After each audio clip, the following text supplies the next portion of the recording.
The next law that we have is Avogadro's law. Avogadro's law states that volume of an ideal gas is directly proportional to number of moles of a gas. So हमारे पास जो Avogadro's law है वो gas के volume को number of moles के साथ relate करता है. So अगर हम इनमें इक्वलिटी डालें तो volume is equal to number of moles multiply by 22.4 decimetre cube. So 22.4 decimetre cube is a constant in this equation.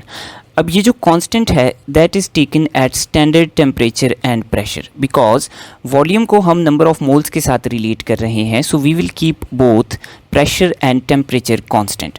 So standard temperature and pressure क्या है? So standard temperature is equal to 0 degree centigrade और 273 kelvins. और standard pressure कितना है? Standard pressure is equal to 1 atmosphere. So इन values पे हमारे पास volume will be equal to number of moles multiply by 22.4 decimetre cube. And at another condition of room temperature we have volume is equal to number of moles multiplied by 24 decimeter cube. Now room temperature and pressure में क्या difference है? room temperature होगा हमारे पास 25 degree centigrade या 298 kelvin. सो हमारे पास इन दो different conditions में दो डिफरेंट इक्वेशंस आती हैं. So for example I have 1 mole of a certain gas. So 1 mole of a certain gas को अगर मैं एसटीपी पे इसका वॉल्यूम देखूं तो एसटीपी पे इसका वॉल्यूम होगा हमारे पास 22.4 decimetre cube.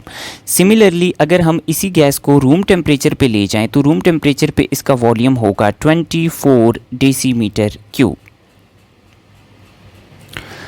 Now here important concept to remember is that decimeter cube is equal to liter. तो हम यहाँ पर decimeter cube की बजाय liter भी लिख सकते हैं. Both are one and the same units.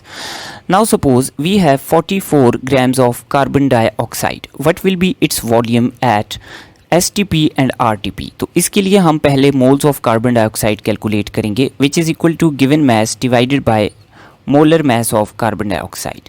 So that is equal to 1 mole. So 1 mole of carbon dioxide का STP पे वॉल्यूम होगा 22.4 और RTP पे वॉल्यूम होगा 24 डेसीमीटर क्यूब्स.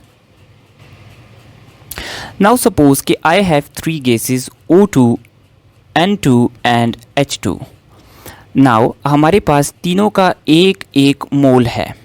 सो अगर तीनों का नंबर ऑफ मोल्स सेम है तो keep in mind that their volume will also be same.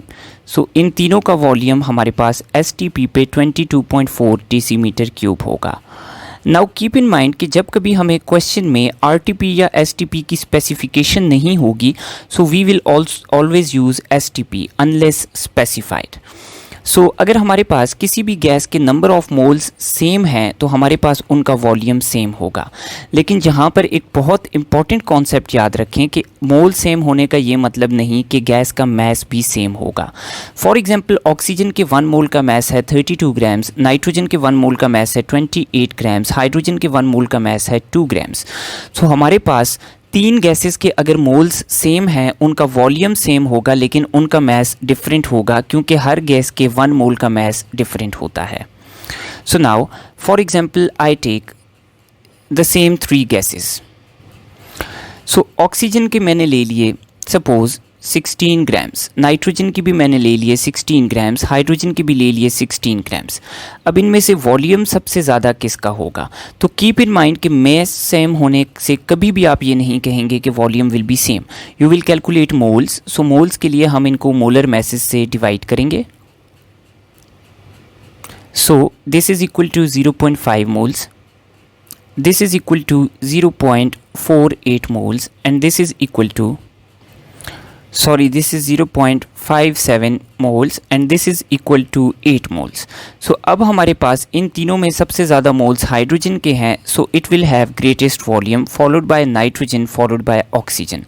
So जो heaviest केस है अगर हम सेम अमाउंट ऑफ 3 गैसेस लें तो heaviest केस का वॉल्यूम सबसे कम followed by the next gas and the lightest gas will have the highest volume.